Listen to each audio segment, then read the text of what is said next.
so much for all of you who are joining. We're super excited about today's event. We've been planning for quite some time. And so we think we've got a good program ahead, and look forward to your questions and answers toward the end, or your inquiries towards the end. Welcome to Next Shift's first public virtual event, A Voice for All, Should Workers and Anti-Hunger and Hunger Relief Organizations Unionize? This event is hosted by Next Shift, and I'm Allison Cohen. I'm a collaborator in the Next Shift campaign and have been involved since the beginning. I want to tell you just a little bit about the organizer behind the event. Next Shift is a narrative change campaign of closing the hunger gap. Closing the Hunger Gap is a network of organizations and individuals working to expand hunger relief efforts beyond food distribution towards strategies that promote social justice and address the root causes of hunger. Next Shift is a campaign for racial and economic justice in our food system, starting with the transformation of our own anti-hunger and hunger relief sectors. We're calling on staff, volunteers, and leadership of food banks, food pantries, food councils, and soup kitchens to lead our sector in transforming the food system by better understanding and finding solutions to address the root causes of hunger and poverty. Economic justice is the next step toward ending the chronic need for food banks, and that change, we believe, starts with us. We'll have many opportunities, we'll share many opportunities with you today throughout the program to how you might engage with Next Shift. And as we go through the program, we'll share those various opportunities with you. But let's first get to the main event. Food banks across the country employ a variety of workers, from truck drivers to warehouse and office staff to community advocates and grant writers. The number of workers at any one food bank can range from as few as 50 to more than 500. The San Francisco Marin Food Bank is one of the first food banks in the country to form a union to provide its workers a voice in determining their working conditions at the food bank. Our conversation today with folks from the San Francisco Marin Food Bank and the labor union OPEIU, that's a mouthful, will explore, based on their experiences, how forming a union can be one effective tool to shift the strategies for ending hunger in the U.S. from food charity to models and strategies rooted in solidarity with the people food banks serve. We're grateful to Emily Statraro, Marshawn Tapman, and Nati Kase for being with us today to share their stories. And I'll introduce them more formally in just a moment. But first, I want to throw it back to Debbie DiPaolo, who is the Senior Director of Communications from Why Hunger. She's represented Why Hunger as an important steward of the Next Shift campaign.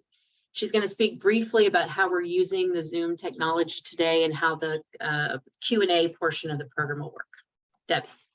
Thank you, Allison. Thank you all for being here today. A special thank you to our panelists and for all those folks with Closing the Hunger Gap Next Shift who've been working behind the scenes to organize this event.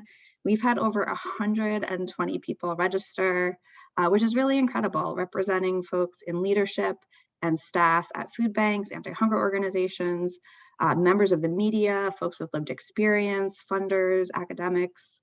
So really just a huge mix of folks who are interested in this work and are thinking about how to make that next shift and want to talk about unions and economic justice. We're excited to be here virtually with folks across the country. And I just want to talk about technology. We've used a lot of Zoom over the last few years, but here with the webinar feature today, you'll see that all participants are muted. You cannot unmute yourself. So if you need to get in touch with us, you can contact me as the host via the chat. We are recording this panel today and we'll share it out after the fact. So you can please share it with colleagues and other folks who might not be able to be here today. And then we're going to have a Q&A period towards the end. So we're asking you to please use the Q&A function. You'll see that on your screen, probably at the bottom, different from the chat. It says Q&A, to put any questions that you want to be included in that Q&A section. You can pose them there. Those questions will only be visible to me as the host and the other panelists, and you can submit them anonymously for your own protection. And we don't anticipate, of course, there's a lot to cover, that we're going to get to all the questions. So we'll be monitoring the submissions throughout. We'll look for themes and curate a couple of questions to ask. But please, we encourage you to submit your questions, even if we don't get to them today. There's opportunity for follow-up. So please take some time to share any questions you have. And then I'll jump back on at the end to talk about some of that follow-up. We're having a community of practice on October 13th, where we'll talk about some further questions and information on unionizing. And we'll also be sharing out an online evaluation form where you can let us know if you want to get more information about the campaign, about unions in food banks, or about closing the hunger gap. So I'm going to throw it back to Allison, and she will bring us right into this rich discussion today. Thank you all. We're going to spend the next 30, 40 minutes or so with our panelists, having them really tell us the story of how and why the food bank staff at San Francisco Marin Food Bank formed a union. I want to welcome officially now Emily, Marchand, and Nati. And I'm going to give a little bit of a background of the food bank and the unionizing process, and then I'm going to ask you some very specific questions to help illuminate a little bit of the story and background. So the San Francisco Marin Food Bank has been working to end hunger in the Bay Area for more than 30 years. The staff, currently at more than 270, includes program coordinators, drivers, intake specialists, community fundraisers, distribution assistants, among other jobs at the San Francisco and Marin sites. And they're all devoted to providing a critical lifeline to more than 140,000 people in need every week. And I'm sure that increased significantly during COVID. In 2019, 78% of the eligible staff at the food bank voted in favor of forming a union with representation by Office and Professional Employees International Union, OPEIU, Local 29. They unionized to ensure greater transparency from their employer and to have the ability to participate more fully in decisions impacting their community. And according to one of the food bank's program coordinators, this really, for me, encapsulated some of the impetus behind forming the union. She said, through our union, we'll prioritize and advocate for creating real solutions to the issues and challenges we and our communities face. Today, the union employees at the food bank number over 160 out of the total staff, including non-union management, of 270. Representing the San Francisco Marin Food Bank today and their union are Emily Citraro and Marchand Tethman. Welcome to both of you, and thank you so much for being here today to share your stories and your experiences with forming a union. I'm going to give a really brief introduction for each of you, just summarize a little bit of your background, and then we'll get right into the questions. Emily, I'll start with you so you can turn your mic on in a moment. Emily Citraro is the Development Department Operations Coordinator at the San Francisco Marin Food Bank. She's been working with the food bank for 20 years. She started as a holiday temp in development and has since worked in a variety of departments at the food bank. Outside of the food bank, Emily is an artist with a painting studio in San Fran. I hope to visit it one day. She has a master's degree in painting and over 20 years of experience teaching at the college level. Emily says she is excited to support her colleagues at the food bank as a union shop steward and strives to improve equity, fairness, and transparency in day-to-day operations at the food bank. Marchand Tethman is the food bank's Senior Government Affairs Manager and also a union shop steward. For almost 20 years, Marchand has worked to lift up his community in numerous volunteer roles and in different professional capacities in the private and nonprofit sectors. Prior to joining the food bank, he spearheaded the Homeless Housing Resource Center in Alameda and was the manager of the Emergency Winter Warming Shelter. He currently serves as a commissioner on the City of Oakland's Budget Commission. He holds a BA in political science and a master's in public administration, and he ran for public office twice, Mayor of Oakland and Oakland City Council D7.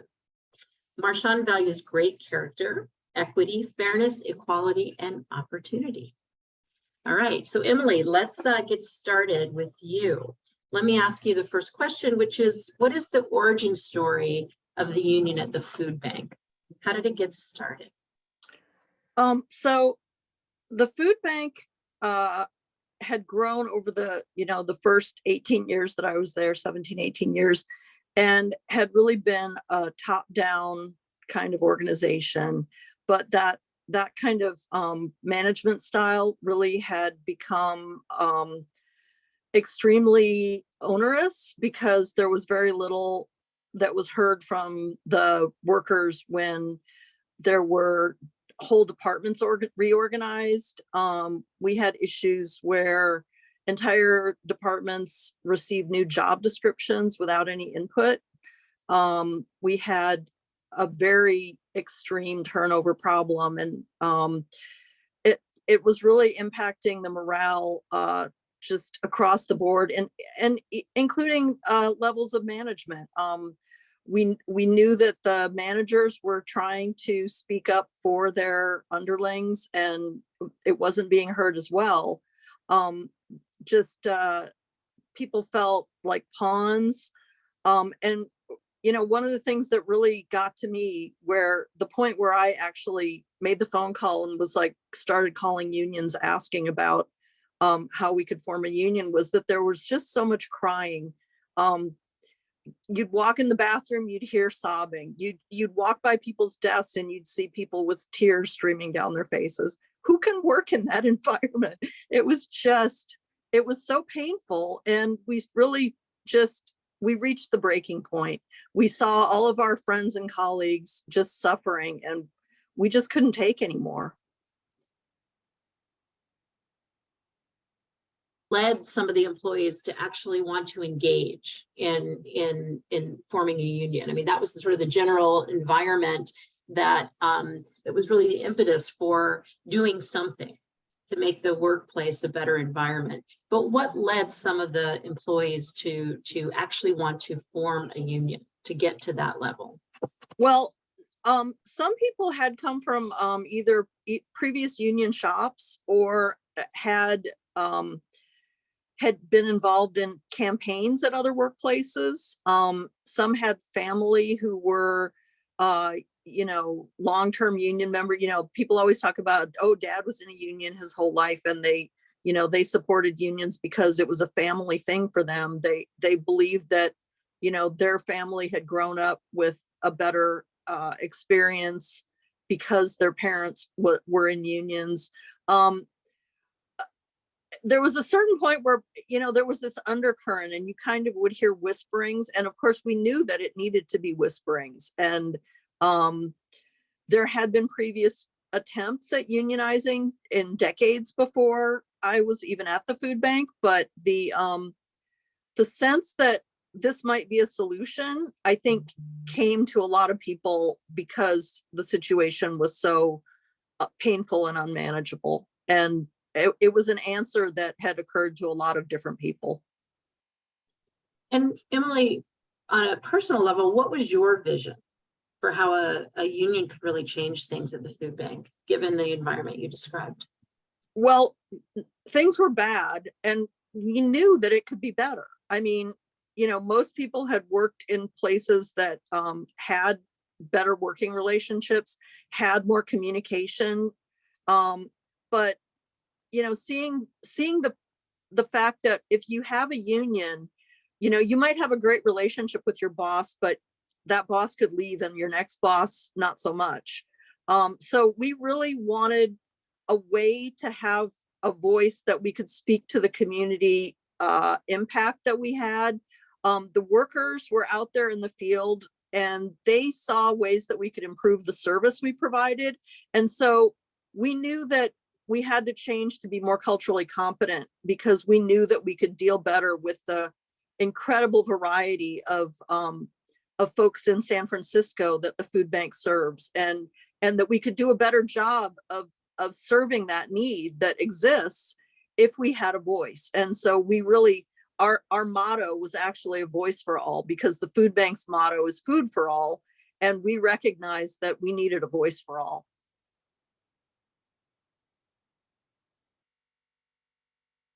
a little bit about some of the multicultural sort of barriers that the food bank was facing in terms of reaching the community. What else can you speak to? What else needed to be changed specifically at the food bank? Well, there was the information siloing and the departments that were kind of like little fiefdoms where one senior manager would kind of discourage any communication downward. So different levels really didn't know what was going on, and they definitely didn't know what was going on from department to department. But we have employees who are monolingual, either Chinese or Spanish speakers. They were not able to receive like messaging, even when there was information that was being transferred. They're out in the field working with our clientele that are, you know, Chinese speakers, Spanish speakers. We have drivers who are out there like serving Spanish speaking agencies, and they weren't always even able to use technology or get the messaging that was directed at them. It was really a situation that we could see there were solutions, and it wasn't happening. And then there was also the issue, we had some people who were extremely underpaid, especially given the Bay Area economy being as expensive as it is here. We had workers who had to attend pantries in order to feed their families. You know, a food bank worker who needed food on the table and couldn't afford to buy it with their pay. When we brought that up with management, we got brushed off. It was the response was, well, different people have different situations. So, you know, there was clearly a disconnect. And just even compared to other Bay Area nonprofits and other food banks nearby, we just didn't have the kind of benefits that we needed in order to, like family benefits for healthcare were extremely high. They were only paying a small percentage. All those things we could see, like our employees would be able to do a better job in the community if they were able to be paid better and have better benefits and have a better voice to speak out.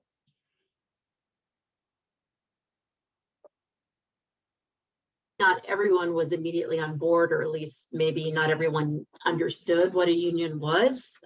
It's sort of, we're beginning to see kind of a rise in unions again, but for a long time, you know, there's been a bit of a dearth around union organizing, and the public reaction has been quiet, if not, you know, even somewhat negative.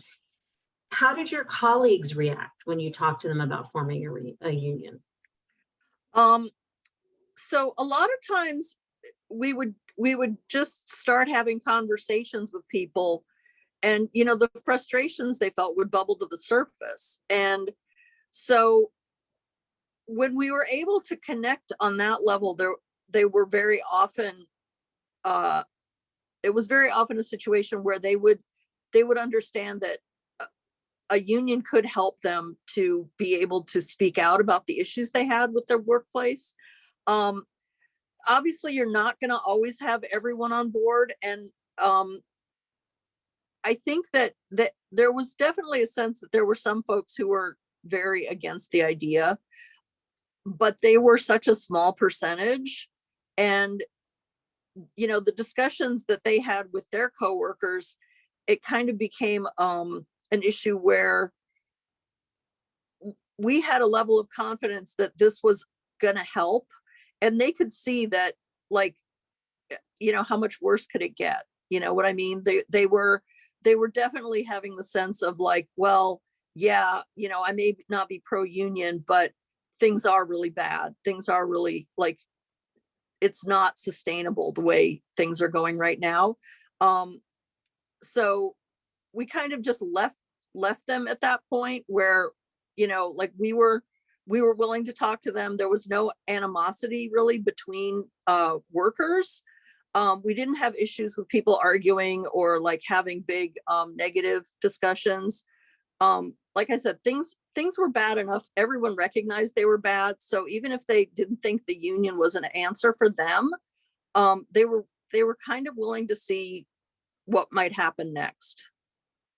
And were there instances where you were really able to actually sway some hearts and minds? Absolutely. Some you leave alone. They're not blocking, and they're maybe not for it, but they're not blocking it. But did you have situations where you actually were able to sway folks to really get on board? Absolutely. I mean, we got the common argument. There's a lot of misinformation that goes around as far as unions. We always got for the few people who were not on board, oh, well, unions are just for lazy people, or unions are just for people who don't want to work. And they were like, oh, well, you can't fire union employees. And, it's very easy to have the kind of information that is true that negates that kind of argument. Because yes, of course you can fire a union employee if they do something that deserves firing, or if they have like a bad employment. It just means there's a solid methodology that that has to be followed. There are laws and rules. There has to be just cause. There has to be reasons. But if you meet the misinformation with real information, or if you can provide the real information before they even get the misinformation, sometimes they just have an amorphous idea about how this might not work. And so we were absolutely able to convince some people that this was an option that we should go for.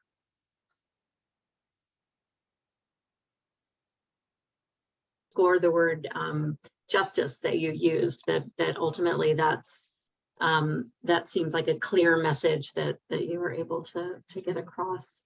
So Marshawn, can I turn to you for a few questions as well? Of course. Yeah, so I want to hear a little bit more specifically about how forming a union has really altered the work environment at the San Fran Marin Food Bank. Well, just piggybacking on what Emily said earlier, yes, the union helped. And when we look at what the union helped with, I mean, we got to focus on the contract first. The contract set in place a lot of the worker protections that Emily alluded to previously. So we have to focus on that. So when we look at the altering of the work environment, the union has actually altered the work environment in a positive way.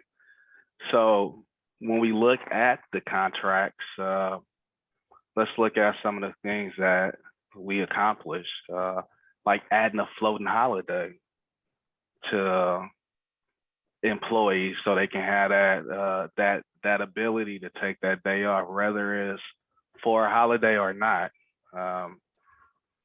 We also had the big win with the 3% yearly increase, which is done, I believe, in every July, or there, so right after either the first or second pay period in July.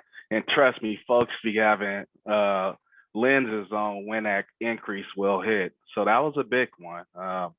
That was something that was needed, and it actually put the food bank in a position where they actually have to explore opportunities to have these type of increases on a regular outside of what the union has stipulated in the contract. Remember, this is just the floor. There's no ceiling. So if the employer can do more, that's wonderful. And they have did more. With the pay equity raises that they just gave employees a few weeks ago. Now, what this was, it was a big one, and it really helped out the people who weren't making the most money in the company. When you mention justice, this is something relating to that. This was justice for the folks who was being underpaid. So it was the normal 3% contract raise, plus an additional 6% for all cover costs living increases. plus a pay grade tier raise, with the lowest tier getting an additional 6%. Next lowest tier 5%. Then you have 4%, and et cetera. So what that did, the ones who was making the most at the top actually got less when it came to this raise, and the ones who was making the least actually got more when it came to the actual equity part. Equality, but really Equity, Yeah. absolutely. And there's a big difference with equality and equity. We like using a slide in policy and advocacy where we show the difference, where example is with a group of individuals, 4 of them through different ages, and they all was given a bike. Baby was given a mountain bike. Person who had a handicap was given a mountain bike. And a dad was given a mountain bike, and a mom was given a mountain bike. Now that's equality. Everybody was given the same thing. Equity was everybody was given the right thing. That baby was given the tricycle. The person who had the handicap was given a wheelchair bike, and so on and so forth. That's equity, and that's what was done with this. And we really feel that the union made them explore this as an opportunity to do what was right. Also, we improved healthcare, much improved family healthcare benefits. We got a big win for our warehouse workers with boot stipends. Every year, they get a stipend to replace their boots.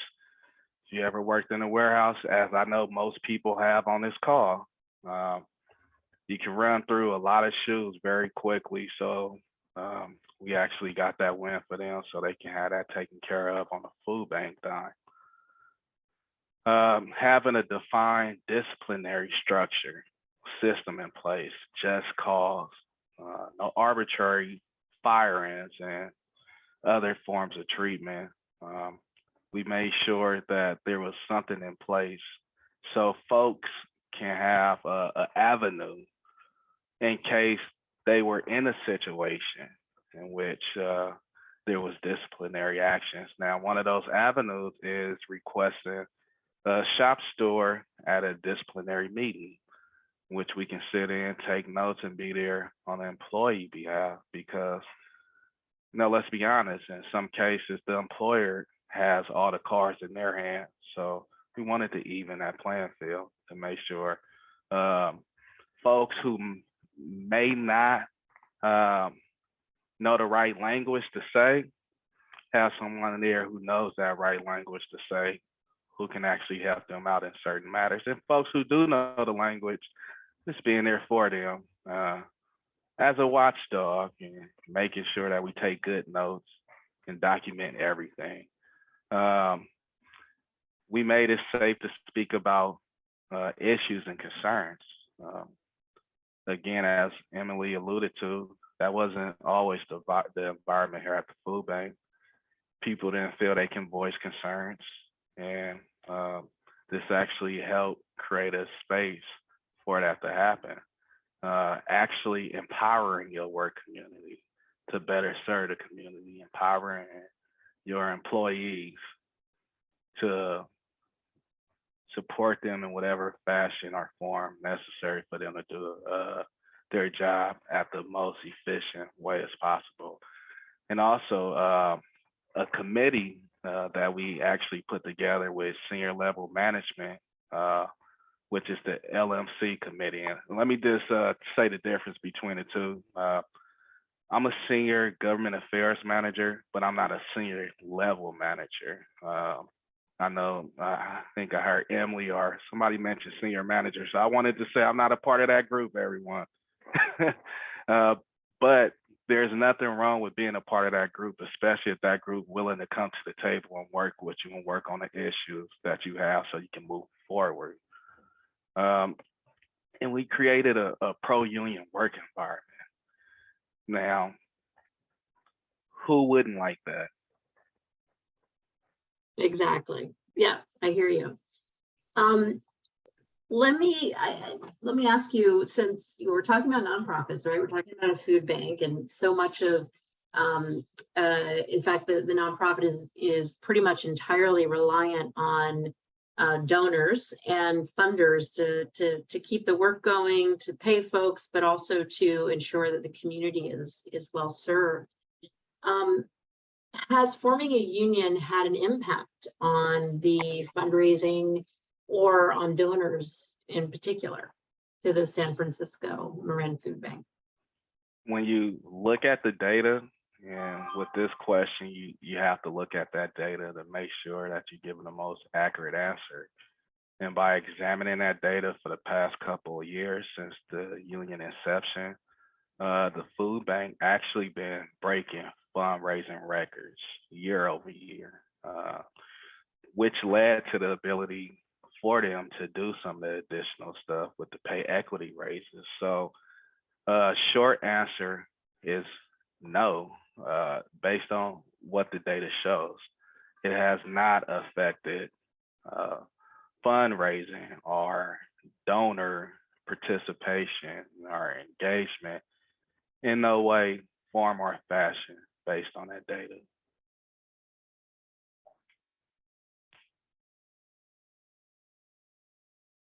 Want to speak to that you've experienced or seen as a result of forming a union, other positive impacts? Absolutely. There's a slew of them actually, from the DEI committee, Diversity, Equity, and Inclusion Committee, now the JEDI committee, Justice, Equity, Diversity, and Inclusion Committee was one of them, just the impact it had throughout the organization. Yes, it was very innovative for the person who got the Star Wars thing typed into that. Memorable, actually. But yes, that was just one of them in this space. It's also another safe space where we work on issues throughout the organizations as well. So there's a multi-pronged type of effort going on here at the food bank to make sure it's more equitable. And when we look at other improvements, voluntary union onboarding and union store new member orientations, this wasn't always the case. Actually working on something more standard for onboarding, period, that's more consistent. Voluntary union one-on-one training for the entire workforce, voluntary hiring of pro-union HR members who has a strong willingness to work with the union rather than find ways to fight it. We all know when you're dealing with issues, you have to figure out ways to work together. Sometimes that might be compromising, but you got to have some type of collaboration to move forward. And that's what it's all about. It's not about stalemates or people fighting against each other. It's actually about being welcomed into the idea and actually doing it with open arms so you can figure out ways and better solutions to move forward. Voluntary improvement of dental insurance plans. Again, what Emily alluded to earlier when she said the health costs was extremely high previously. The food bank only paid a little that share cost. And that was a difference right there. Voluntary improvement of health insurance as well. Voluntary immediate addition of Juneteenth holiday. Now this was a big one that recognized this moment and was able to get this holiday honored immediately, which was good for people who wanted to learn more about Juneteenth, people who have a history that come from Juneteenth, and people who just wanted to gather in this day that was created for this reason that was a very dark past of America, but trying to figure out ways to move forward. Involuntary hiring personnel. A few more I can go on, but I'm gonna stop right there, Allison, because I know time is limited, and I know Natty still has his yeah. Thank you, Marshawn. It's pretty exciting. And I know you only got to a handful of some of the other things that have changed, and maybe we can come back to that. I want to remind people that you can use the Q&A feature to put any questions that you may have, particularly as you hear from the panelists and think about their stories and what kinds of further questions you might have. Please use the Q&A feature. I want to throw it back to Emily just for some closing remarks before we hear from Natty, who's the labor organizer, can talk with us a little bit more about that side of things. So my final question for you, Emily, is how has forming a union made the food bank not only a better place to work, but better at its mission? Why should other food banks consider unionizing? Well, first I want to thank you for having this panel discussion, because this is it's just so exciting to me to be in this space and have this opportunity. I feel like the current climate is the national climate, even internationally, there's just favorable opinion about unions, and it means that it's in a nonprofit's favor to follow that trend. We have believed all along since we first started meeting that workers' rights are progressive rights, workers' values are progressive values. And, even when it comes to recognizing a union, employers have the option of voluntary recognition, meaning that if their workers come to them and say, we want to form a union, you can agree to that without having to go to an election. But at the food bank itself, we feel it every day. We have the ability to say, we want to provide more culturally competent food choices and make that happen. We have the ability to say we are collaborating with our managers. Workers feel more engaged. They feel empowered. They feel a sense of agency, and they do have that sense that their voices are being heard. That when they ask us how we feel about things, they actually listen to what we say and act on it. And so it has been clear to us that we are able to better serve our community because we now have this union. So it has been successful, and I'm just so looking forward to seeing the ways that we can, help others to follow this path as well, because it really will serve all the communities out there more efficiently, I think. Thank you, Emily. Thank you so much. We have about 20 minutes left in this section, so I want to turn it over to Natty and hear from him for a little bit. And again, Marshawn and Emily, thank you so much. Thank you for your courage in agreeing to be a part of this panel. And it's been a pleasure as we prepared for this panel to learn so much from you, and looking forward to hearing from Natty.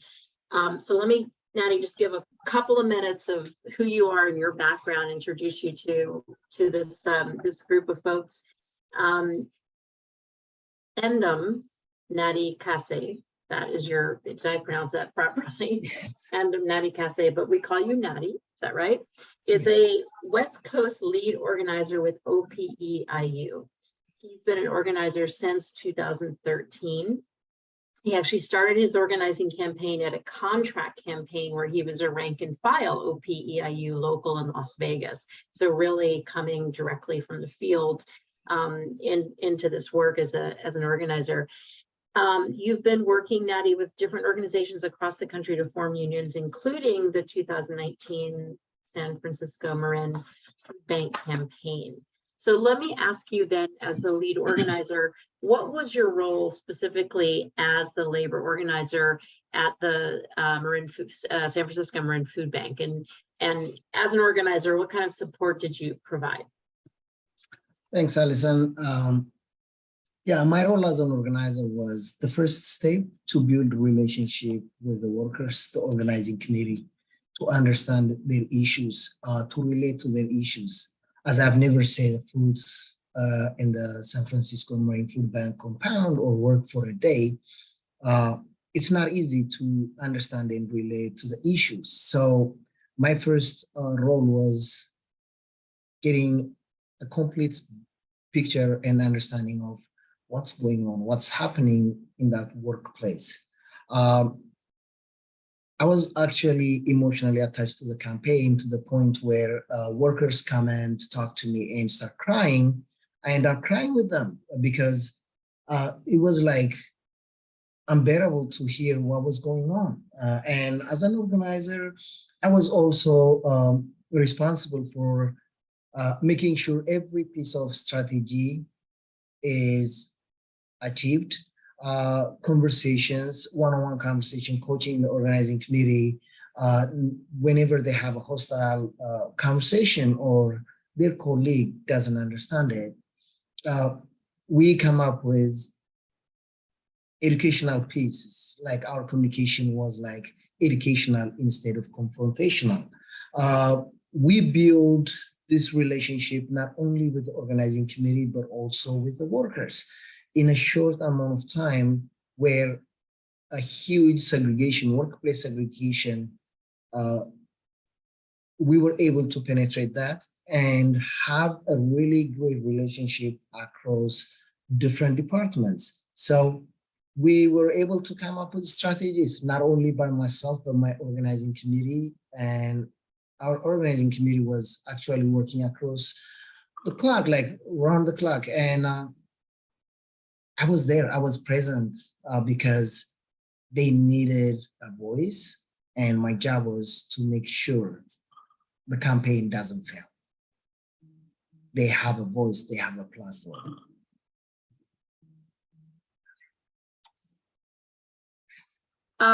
Thank you. And it's really, I think, quite something to hear about the real deep relationships that are involved, and how forming those relationships seem to be a critical part of your work as a lead organizer, and probably a critical part of why the campaign was so successful, I would imagine. So let me ask a question I think might be interesting to a lot of people that have joined this this presentation. What's the first step a food bank employee should take if they want to pursue forming a union? Are there resources that people can tap into? Yeah, absolutely. So the first step is identifying there is a problem, identifying there is an issue. What are the main issues that are affecting the workers from performing their job? What are affecting their mental health? What is like the huge issues? Could it be understaffing, over expectation from management? It could be respect, workplace, flexibility, JEDI, diversity, equity, inclusion, justice, belonging, all these. Those are the main issues, right? But identifying them, and these are my issues, and how can I fix those issues are the first thing the workers need to identify. The second thing is, what are some of the efforts workers have taken to address these issues with leadership? Was there a past issue? Was there a past efforts to resolve those issues with management? For example, in one campaign, workers wrote an open letter to management, and almost 75% of the workers signed that letter, including part of mid-level management, and sent it to the executive director. The response was very disappointing. So, in fact, the CEO of the organization was like, "Oh, are you forming a union?" And they were like, "Oh, so forming a union is an option here." And they did form their union. So if there are like past attempts to resolve issues, what are those issues? What are those efforts? And what was management's response? Once you identify that, the next step is trying to talk to your coworkers, talking to different departments, who identifying workplace leaders, who are like the outspoken people, who advocates on behalf of staff and who advocate on behalf of themselves, who stands up against management, the injustices that happen day in, day out, against the policies that affect their clients. Once we identified our colleagues, we would try to hold a meeting with our coworkers, just to understand like the dynamics of the issues and where should we go from here. If the unionizing is a solution, the next step is going to be like list building and majority building and community support, like soliciting community support. And as Debbie mentioned earlier, and we'll follow up at the end about this, but we're going to have another community of practice. Next Shift is going to sponsor another community of practice session on October 13th, and Natty will be there, as well as another organizer to a union organizer to help sort of really provide more explication behind how that's done. So let me ask you another question, kind of a big one I'm certainly very curious about. What, in your opinion and your experience, really have what are the dominant narratives that are barriers to labor unionizing or labor organizing and unionizing at, in particular, charitable or nonprofit organizations? Yeah, the biggest barrier is fear. Fear is the biggest factor. People don't know how it's going to impact the organization, how it's going to impact their clients. So that's the reservation, that's the hesitation. And Emily mentioned something. It's bad. It's not going to get any worse than this. Accepting it's nonprofit, it's okay to work in this kind of environment. Those are the couple of things. The third is also Emily mentioned it, misinformation.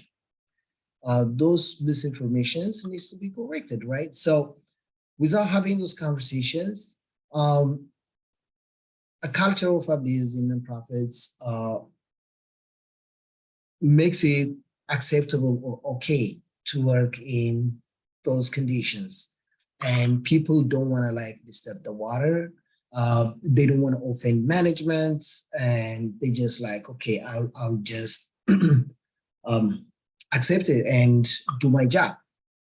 So they do whatever is necessary to continue to serve their clients, the society, the community.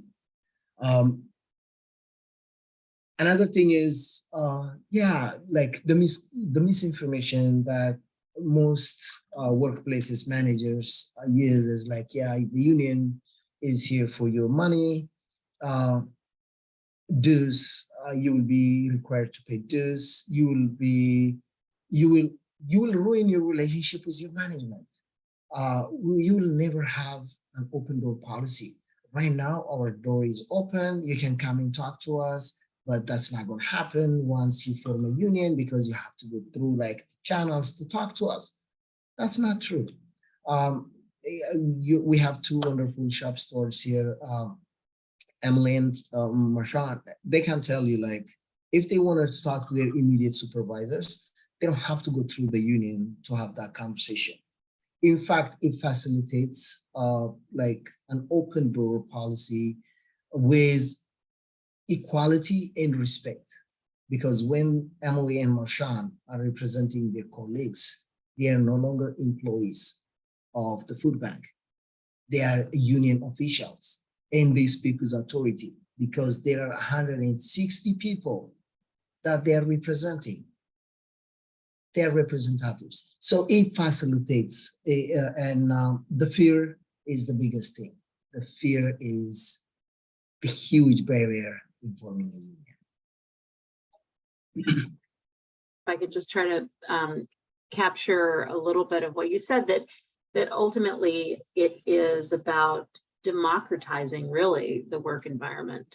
And that is in many ways, right, consistent with what food banks are all about in terms of really building a community and serving a community. and the idea that we're nonprofits and charitable organizations, and therefore we should we don't have to have fair pay, and we don't, you know, that we're, because we're doing this out of the goodness of our hearts and minds and souls, that in fact is a common part of the narrative that keeps folks from unionizing. So thank you very much for kind of helping us demystify that a little bit. So one final question for you, Nettie, which is, would you advocate for other food banks, other hunger relief organizations to unionize, and why? Let me start with the why question. Because unions bring stability in the workplace. Unions bring structure in the workplace. Unions, as you said, are democratic organizations. They are also nonprofits. We want people to have a voice. We want people to have a say in their workplace. I just want us all to imagine for a couple of hours, wherever you live, all the nonprofits shut their doors for a couple of hours. What kind of social, economical impact will it have in the society we live in? Nonprofit employees, including the food banks, are the anchor of the society. They feed hundreds of thousands of people, if not millions, a year in their community. However, without an educated staff, without unhappy staff, without unhealthy staff, their mission would be impacted. They will not be able to serve the community effectively. And the only way we can counter that is by advocating, allowing food bankers across the country to advocate for themselves. Any nonprofit employee, because this is, we are not only serving the society. They are like unsung heroes. They are unseen people, like unseen heroes in our society, and they deserve like the respect. They deserve to be seen. They deserve to be treated fairly. They deserve to get paid. Food bankers are people who work in the warehouse that are paid like the lowest in the food chain, shouldn't be forced to stay on the line once they're done with their shifts, and so that they can feed their family at the end of the day. That was the case with the San Francisco Marine Food Bank. That was the case in a lot of organizing drives that we see. Employees seeking services from the workplace, the same workplace. That's not dignity. It lacks dignity. It takes the dignity away from the workers. And by forming a union, we create equitable workplace. We create professional development. We create like an opportunity for workers to have longevity, to stay in the workplace and grow and continue to serve the society. So those are like some of the few reasons why I advocate any workplace, not only food banks, but any social service nonprofits, to have a voice. Without them, with or without our knowledge, we benefit from nonprofits in our society. And they deserve to have a voice. They deserve, nobody knows the workplace better than those people. They should be able to have a platform where they can, in fact, if management take the time and talk to their workers, they would have a most successful workplaces, because they know what works and they know what doesn't work. They can come up with programs that are actually beneficial, cost-effective, and expand their programs. So for those reasons, I want like nonprofits, food bankers to unionize across the country. Thank you, Natty. One thing I want to underscore that you said, you used the word dignity, and so much of the work in our hunger relief sector in the past couple decades has really been about how do we create a service environment that is centering the dignity of people who need food in a time of crisis. And really what you're saying is that that in forming a union, we're able, within a food bank, we're actually mirroring and or modeling that all people deserve a dignified life, starting with the workers. So thank you very much. I'm going to, we've had people that have been putting their questions in the chat box throughout the conversation. And I am now going to turn it back over to my colleague Debbie, who's going to moderate this Q&A section for the next 30 minutes or so. Emily, Marshawn, and Nettie, if you could please just stay on screen, and Debbie will direct the questions to you. Go ahead, Debbie. Thank you all so much for that rich conversation. We've been getting some great questions coming in, so we're trying to sort of look for themes. And one of the things that folks are asking about the most, as you could imagine, is folks are wondering if there's any executive level, management level pushback, threats, retaliation, any kind of union busting that happened at the San Francisco Marin Food Bank, and how is that addressed? So maybe Emily and Marshawn, you could speak to that specific in your sense, and Natty, perhaps there's something you can offer on the broader scope of what you're seeing at similar organizations. I can take it initially. Yes, there was pushback. Yes, the executive level was not happy with the decision that we had made to attempt to unionize. And they spent some considerable money on hiring union busting law firm. However, when it came to them actually attempting, they had some meetings that they weren't particularly captive audience meetings, which is where they bring people in and you're not allowed to leave and you don't have any, you're just basically talked at about why the union is bad. But they had meetings, they brought the board members in, a couple of board members in, and they had meetings, and it became very clear to all the workers in the room very quickly just how out of touch that level of management was. And honestly, it didn't serve their purposes. It didn't help them to sway people against the union. In fact, in almost every case, people who were on the fence saw the level of dissociation that the managers had, the senior level had, and the board had, and saw how, you know, the board should have been aware of the level of turnover. The board should have been aware of like the morale issue. They didn't see it until that point, and at that point it only made us stronger, and so it completely backfired for them and actually brought people to the union because they were seeing for themselves the answers that were being given were not supporting them and their needs. I don't know if anyone else has any comment on it.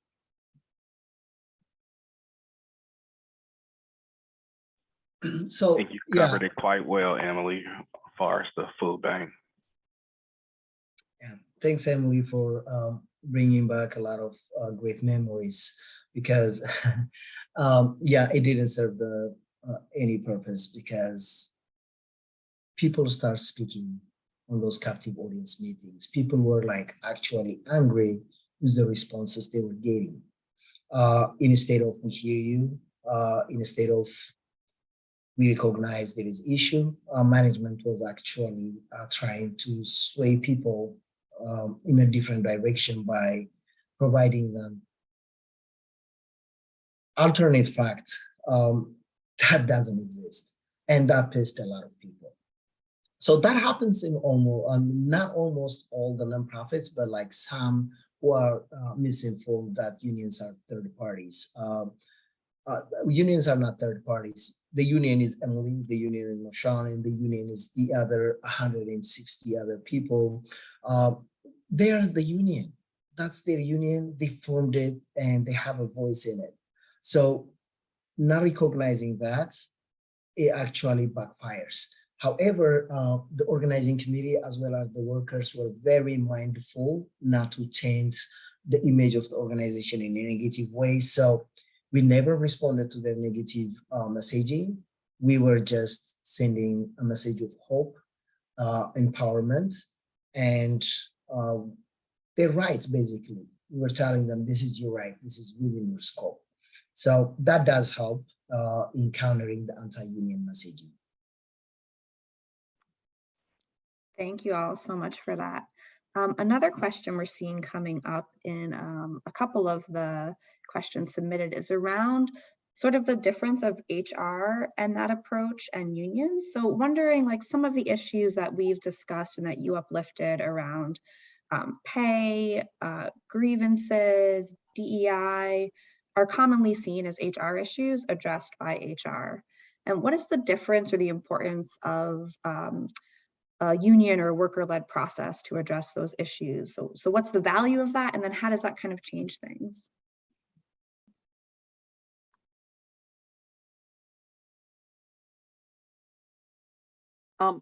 I can approach the question. In my experience, HR is an entity which makes a workplace safe from lawsuits, and their primary function is looking at issues with the idea, maybe not so much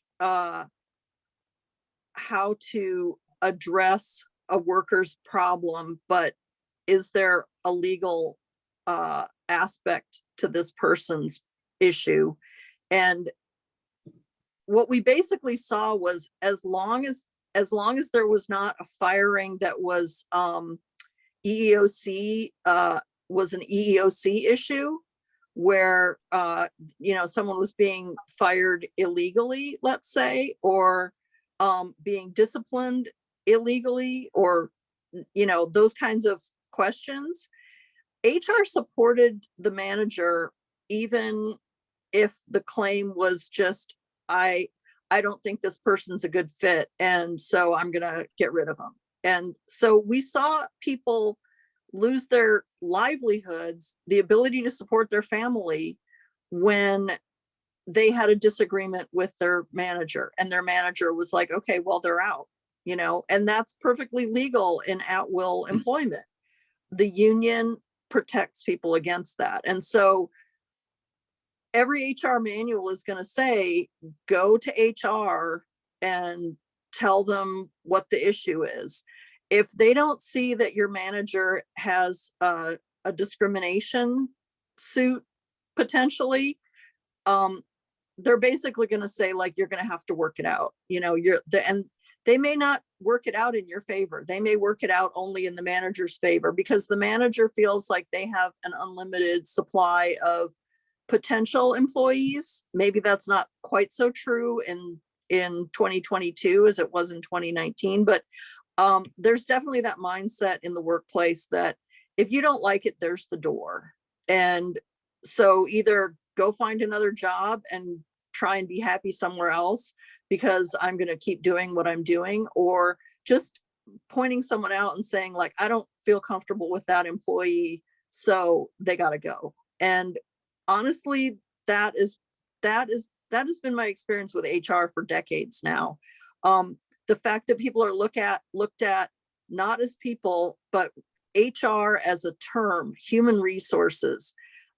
They're cogs. People are cogs in a wheel for, most workplaces. We see things like Amazon. The reason they unionized was people were not being treated with the dignity and respect that a human being deserves and given the rights that a human being deserves. So, you know, my sense is like HR does what it has to do to keep the workplace from being sued and from being, you know, legally liable for something.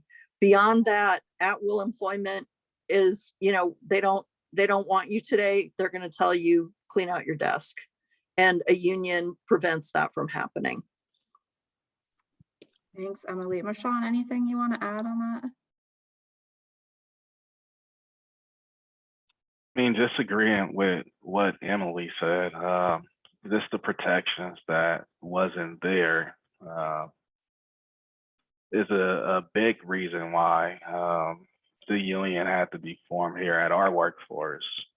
As far as HR and listening to one side of the story or always taking the side of the manager, we felt we needed to even the playing field. So the union actually had created that ability to even the playing field and create a partnership with HR, even with the slightest process. For instance, now when they post job postings, HR have to send it to all the stewards. This wasn't happening. If something is off with this job posting, they have to correct it immediately and repost it, especially when it comes to pay grades. This is something that the union has formed with HR, the ability to work together. So we don't look at it as HR do one function, the union doing the function that the HR can do. We look at it as union being that oversight watchdog, making sure that HR do the correct actions that's fair for everyone.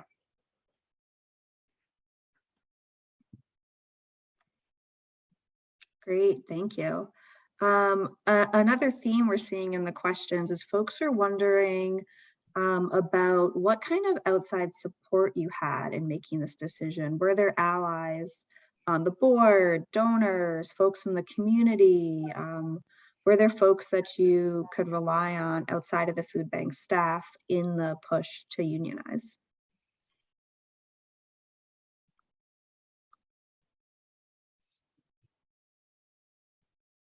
Emily, you want to take that?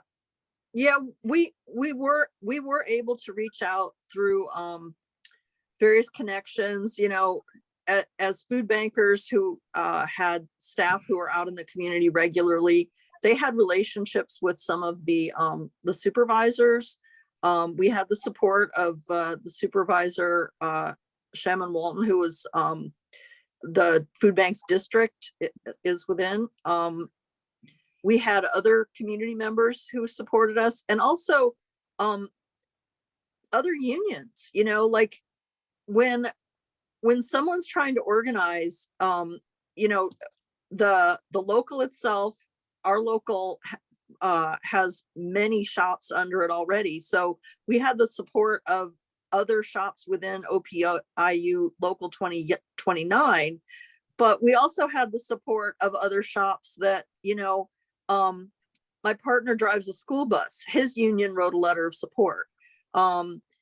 There are a lot of people who are involved in unions in San Francisco who, when they heard that we were interested in forming a union and we were working towards that, like as soon as we were public, they let us know, like, hey, let us know what we can do to help you out. And like people reached out to me from all different areas. The Labor Council in San Francisco was aware of what we were trying to do and let people know that we needed support.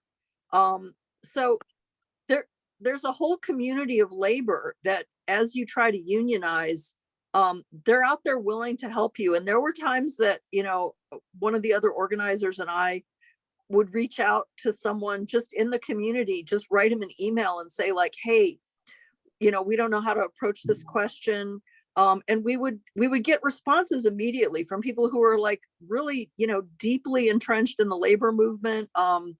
We had people from the DSA, the Democratic Socialists, who were they're strong ILW folks. And so they have a labor committee. They were willing to like just talk us through issues, help us out, basically offer any help we needed. And just in terms of like keeping our morale up and keeping the momentum going, it was super helpful to be able to have those conversations with people who, some shops had organized recently, they'd gone through similar things, and there's a real, like, labor is a community. And so if you reach out to that community will give you a hand. I mean, I've helped people with campaigns all around the country who just reached out to me. Aside from a situation like this, like, if people need a hand, I'm here to offer my support wherever they are. So I think that's really a critical thing. That's amazing, Emily. Thank you so much for that. Sort of related, a couple of other questions coming through, and maybe I'll throw this over to you, Natty, is folks are wondering the benefits of working with an outside organization like OPEIU or someone else with an organizing body, and also wondering, because we have folks not just from food banks on the call, if you're a much smaller organization, 15, 20 people, like how would you recommend getting started? So sort of following Emily's momentum of that power of community, what does that look like for folks and the benefits of reaching out for external help? And how does this work in smaller orgs? So the benefits of like working with an organizer, it gives them like a sense of confidence in identifying like what are the next steps, doing them like accordingly. Some campaigns never get an opportunity to succeed because of like lack of guidance. To file for an election, you need 30%. To win, you need 50% plus one, but it doesn't mean, or it doesn't guarantee you will form a union. Working with an organization like OPEIU, you would be working with an organizer that would make sure like, okay, you're not gonna go public before you reach 65%, a 2/3 majority, for a couple of reasons. One, it would guarantee you would win your union, you would form your union. Two is it would give you a mandate. Management is not going to be dismissive. They're not going to tell you, slim majority or a few individuals in the workplace, troublemakers. This is a 2/3 majority. So we will make sure that that happen and relationships are built during the conversations. The smaller organizations like 15, 20 people, often, even if the size is smaller, but like those are like hardest campaign, in my professional opinion, because 1% could make a huge difference in the campaign. So it's really hard, but in the AFL-CIO have a professional arm for nonprofits that I can give that information later on. They are trying to form like smaller organizations to come together and have a universal contract. We are working on that. The National AFL is actually interested in doing that. Also with an OPEIU, depending on where you are located, there are like resources we can offer you in helping you successfully organize and have a first contract. Thank you so much. Another question that's come up in a couple of different ways is, I think folks are really interested in hearing what folks were sharing about the benefits to the community and to the work of unionizing. So thinking outside of the obvious big win for employees of becoming unionized, can you point to some tangible benefits for the community in having a union in a food bank or an anti-hunger org? I can directly say that the cultural component, like because San Francisco is such a varied cultural community, the cultural component to the food that's being provided, like there's a direct relationship to the willingness of the food bank to purchase foods that are culturally competent and to provide those foods in ways that are the most dignified. I mean, we always tried to treat our, our participants with a level of dignity that was manageable, but it just has shown, like in the past few weeks, there's going to be additional purchases of food that are geared towards specific cultural groups that, if you offer something to someone, it may fill their belly, but if they don't know how to cook it or eat it, that's not going to work. That's not going to work for them. And so I know for a fact that the pressure that the union has put on asking for more cultural competency has led to better food choices for people in different communities at the food bank. Beside that, Emily was speaking directly about the direct services that are provided to the community. I wanted to speak in terms of like staff retention. During our campaign, we have seen people just randomly leaving. They get up and they are tired, they quit. If that was the case, community was not served correctly, or for example, let's say in one route, a driver quit their job today. Those 20 to 30 families who depended on that driver to deliver their grocery doesn't know what happened. The program coordinators would be getting phone calls after phone calls after phone calls. So instead of getting breakfast, they will end up getting dinner, or the food might not even show up. So having like a union and happy staff actually guarantees the community getting the services regularly without interruption. Thank you. That's really helpful. A couple of questions have come in on a little more of the specifics that I think folks are eager to understand. So it's a little more rapid fire, but I'm going to see if we can tackle a few. A couple questions about dues. Folks wanted to know, how do dues work? Is it a flat rate? Is it a percentage of the pay? And is there any kind of like ballpark? What do dues look like? I think folks are looking for a sense of how that works. And then the follow-up question, so question on dues, how does that work? Is, do all employees at the food bank or in general have to unionize, or are there groups like leadership or administration that are not part of the union? So dues, it depends. Different locales have different dues structure. Some are percentage based, some are flat rates. With 29, for example, it's a flat rate of, I believe now, $50 a month. We have other locales that the percentage based, it's like 1.5% of your earning. And the dues work this way. First of all, the newly organized shops, they don't pay dues until they have a contract ratified, voted, signed, and delivered by the members.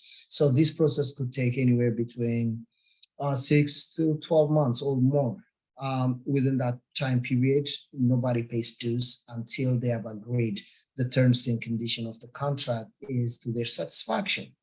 The second part, how is the dues used, is to pay like for expenses in organizing, in bargaining contracts, in arbitrations, and staff wages. So actually, we are very transparent. Labor organizations, because of a Department of Labor, we have to account for every penny. Our fiduciary responsibility is to our members, and everything is accounted for. Every penny is accounted for. So once you start paying dues, you have access to the union's financials. You can run for office, and you can see everything. It's an open book. So these are how our dues are spent on. On the second question, the only employees or workers who are allowed to be in the union are people who are non-managerial, non-supervisory, non-confidential employees. If you are a manager, it depends. There is a lot of technicalities in identifying managers. For example, Roshan is senior government affairs. His title is something like that. Sorry, I forgot half. However, because he's a senior, it doesn't mean that he's in the senior leadership. Because he has a manager title on it, it doesn't mean he is a manager. So if you're managing a program and people, and when you are managing people, do you have a hiring, firing, disciplining, assigning work, responsibilities? So those are like the type of things we see when we are distinguishing between people. Thank you, Marsha. Between people and who are managers and who are not. Supervisors, the same thing. Confidential employees, access to confidential information doesn't make you a confidential employee. So confidential employees are people who have a direct work relationship with human resources that directly impact collective bargaining. So if you're a non-managerial, confidential, or supervisory employee, you're going to be in the union. Great, thank you for that clarity. And then as we're wrapping up on time, we have a couple of slides on next steps to show, but I wanted to just give a chance for all of our panelists to just share any final thoughts, particularly if you have any advice for the folks on this call. Again, we have folks that are leadership at food banks, workers at anti-hunger organizations, folks across the board in the sector. If there's anything that you want to kind of touch on and leave them with, and maybe Marshawn, we'll start with you and then go over to Emily and with you, Natty. Thank you. It's funny, I was taking my thing off of mute to actually go first on this question, because I feel it's important when you're looking for ways to unionize, use everything at your disposal, use your relationships, use your leverage, whatever that might be. If you're in a liberal, progressive city, use your political officials, because more than likely those political officials get political contributions from the unions. So they can be a partner.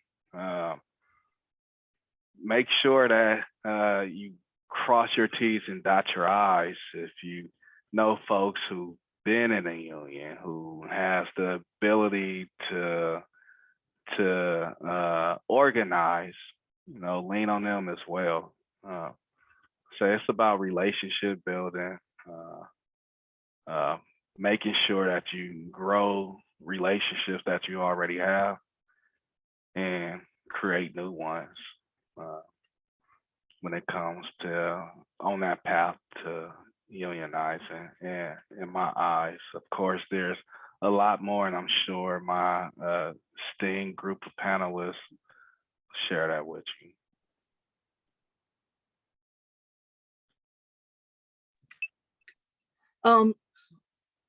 Yeah, so I just, again, appreciate so much the opportunity to speak here, because I just think that unionizing has been a fantastic thing for our workplace.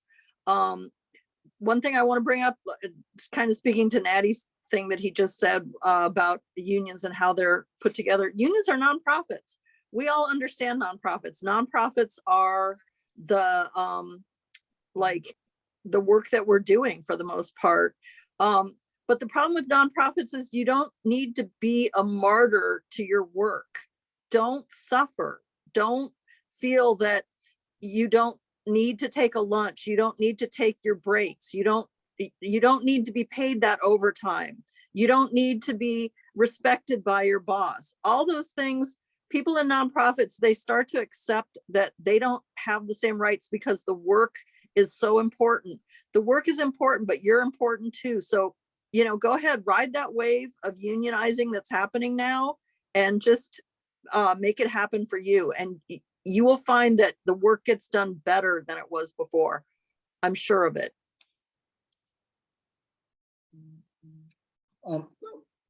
I'll be brief. Nobody quit their job because they hate their job. They quit their job because they hate what's happening in their workplace. Don't feel like you don't have an option. You do. Instead of running away, stand your ground and change the narrative. Organize. Talk to your coworkers, organize.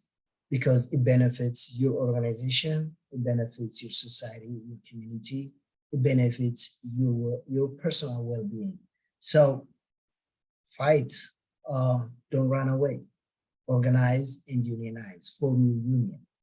There is a lot of resources you can tap into, and feel free to reach out to us. We are here as a resource. It doesn't matter which union you decide to organize with. We are your resources. We are brothers and sisters in labor. We can help achieve change in your workplace. Thank you so much for those powerful ending words. We want to share just a couple of slides. So if you're interested and you want to hear more, the Closing the Hunger Gap Next Shift is having a community of practice on October 13th at 12 noon Eastern time. You can register. We'll send out the link afterwards as well. And we're going to be having more of this conversation. Natty and one of his colleagues at OPEIU has graciously agreed to attend and answer some more questions and get into some of the specifics. So please consider joining us. And then some contact information we have here to reach out to Natty directly. And Emily and Marshawn, we can follow up with your contact as well if that makes sense. And then Closing the Hunger Gap and Next Shift, if you want to get involved and stay engaged, go to the website, check us out on social. And there's a survey we're going to be sending out. In addition to just wanting to hear your feedback on this panel, it's also an opportunity to share your email and say, I want someone to connect with me. I want to hear more. I want to get engaged. So please take a moment to share your thoughts via that survey as well. And just such deep appreciation for everyone's time in showing up, for Allison and moderating for us, and for our incredible panelists for sharing their wisdom of their story and journey. And we thank you all so much. Until next time. Thank you.